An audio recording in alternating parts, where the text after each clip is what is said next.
Ayon sa Pag-asa, northeast monsoon ang nakakaapekto sa Luzon, habang easterlies nakakaapekto sa eastern section ng Visayas at Mindanao. Wala namang bagyo o low pressure area na minomonitor sa loob ng PAR na maaaring makaapekto sa ating bansa.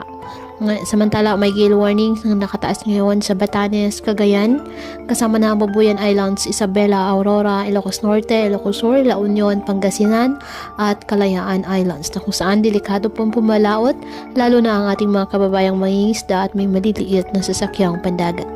Ngayong araw ang Caraga, Davao Region, Northern Mindanao, Eastern Samar, Bohol at Southern Leyte asahan na maulap na kalangitan na may kalat-kalat na pag-ulan at thunderstorms dahil po yan sa easterlies. At ang Cagayan Valley, Apayao, Kalinga at Aurora asahan din na maulap na kalangitan na may mga pag-ulan dahil po sa amihan.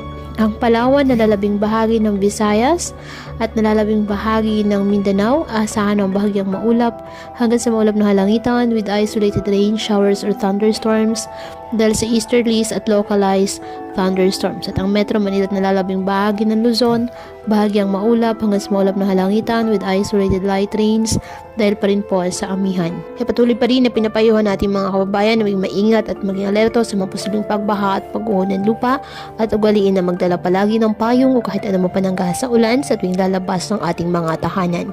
At yan po muna ang update sa lagay ng panahon ngayong araw. Muli, patuloy po tayo na mag-ingat at palaging tandaan, God loves you. Stay safe and God bless.